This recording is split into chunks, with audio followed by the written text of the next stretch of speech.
ఈరోజు మన topic gastritis. Gastritis అంటే లోపల స్టమక్లో అంటే పొట్టలో ఉన్నటువంటి లోపల లైనింగ్ వాపు. ఈ వాపు డిఫరెంట్ కండిషన్స్లో వస్తుంది. మనకు వచ్చే సిమ్టమ్స్ అన్ని కూడా ఈ వాపు వల్లే వస్తాయి. హాయ్ అండి, welcome to Sudharamana homeo clinic. Doctor Padmaja, homeo మీకోసం. అంటే యాక్చువల్లీ ఈ వాపు ఎందుకు వస్తుంది అంటే ముందు కండిషన్స్ చూసుకుంటే బ్యాక్టీరియల్ ఇన్ఫెక్షన్ వల్ల వాపు వస్తుంది, లేదంటే ఆడ్ ఫుడ్ టైమింగ్స్ వల్ల వస్తుంది, తర్వాత కొన్ని మెడిసిన్స్ వల్ల వస్తుంది. Aspirin, next ibuprofen, next painkillers, antibiotics, ఇలాంటి మెడిసిన్స్ వల్ల కూడా మనకి వాపులు వస్తాయి. ఎక్కువ టెన్షన్స్ ఉన్న వాపు వస్తుంది. అండ్ తర్వాత ఆల్కహాల్ ఎక్కువ తీసుకోవడం, స్మోకింగ్ తీసుకోవడం లాంటి వాటి వల్ల కూడా మనకి ఈ వాపులు వస్తాయి. ముఖ్యంగా రెగ్యులర్ ఫుడ్ హ్యాబిట్స్ వల్ల వాపులు వస్తాయి. అయితే మనకి ఈరోజు దీని యొక్క కారణాలు చెప్పుకున్నాం కదా. నెక్స్ట్ లక్షణాలు చూద్దాం ఒకసారి. లక్షణాలు ఏముంటాయండి? పై పొట్టలో డిస్కంఫర్ట్, ఇబ్బందికరంగా ఉంటుంది. నెక్స్ట్ వికారం ఉంటుంది, వాంతులు ఉండొచ్చు కొంతమందిలో.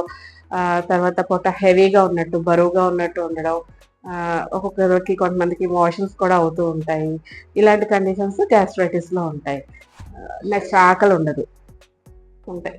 సో దీనికి మన ట్రీట్మెంట్ చూసుకుంటే లైకోపోడియం 200 pills అండి, కార్బోవిస్ 200 pills, number 25 biochemic combination number 25. Lycopodium రోజు పొద్దున్న ఉదయం 8 మాత్రలు వేసుకోవాలి. కార్బోవిస్ రోజు రాత్రి 8 మాత్రలు వేసుకోవాలి. ఇలా ఒక వారం వేసుకుంటే ఎక్కువగా ఉంటే క్లియర్ అయిపోతుంది. లైట్గా ఉంటే ఈ మెడిసిన్ అవసరం లేదు. Only biochemic combination number 25 light gastric అండి, పెద్ద సివియర్గా లేదండి. ఈ 25 మెడిసిన్ తీసుకుని 3 పూట్ల 3 టాబ్లెట్ల కింద వాడుకుంటే చాలా లైట్ పవర్ అండి, ఇది క్లియర్ చేసేస్తుంది. లైట్గా ఉంటే. హెవీగా ఉంటే నేను చెప్పిన పిల్స్తో కలిపి ఒక 1 వీక్ వాడుకుంటే క్లియర్ అయిపోతుంది. ఇదండి. మేనేజ్మెంట్కి వస్తే ఎక్కువగా టైం ప్రకారం భోజనం చేయడం దీనికి చాలా ముఖ్యం.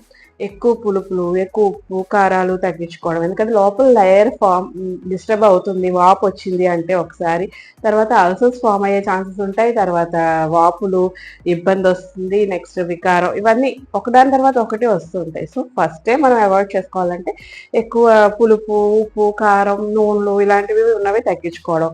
టైం ప్రకారం అంటే మార్నింగ్ టిఫిన్ 9 లోపు అయిపోవాలి, మధ్యాహ్నం భోజనం 1 లోపు చేసేయాలి, అండ్ నైట్ కూడా 8 లోపు మీరు కంప్లీట్ చేసేసుకోవాలి. అలాగే నైట్ తీసుకునే డైట్ చాలా లైట్గా ఉండాలండి. ఎక్కువ పులుసులు, నెక్స్ట్ స్పైసెస్, మసాలాలు కానీ లేదంటే పప్పులు, ఇవి నైట్ టైమ్స్ తినద్దు, అరగవు. చాలా లైట్ డైట్. ఇగురు కూరలు అయితే కొంచెం బెటర్, ఆయిల్స్ తక్కువ వేసుకునేవి, అవి కొంచెం మీద ఉడకపెట్టేసుకుని తినేసామా అన్నట్టున్నా ఇది బెటర్. ఈజీగా మనం మేనేజ్ చేసుకోగలుగుతాం. సో గ్యాస్ట్రిక్ ఎక్కువ మేనేజ్మెంట్ మీద బేస్ అయి ఉంటుంది. ఈరోజు మన టాపిక్ మీకు నచ్చినట్టయితే నా ఛానల్కి లైక్ చేయండి, షేర్ చేయండి, సబ్స్క్రైబ్ చేయండి. Thank you.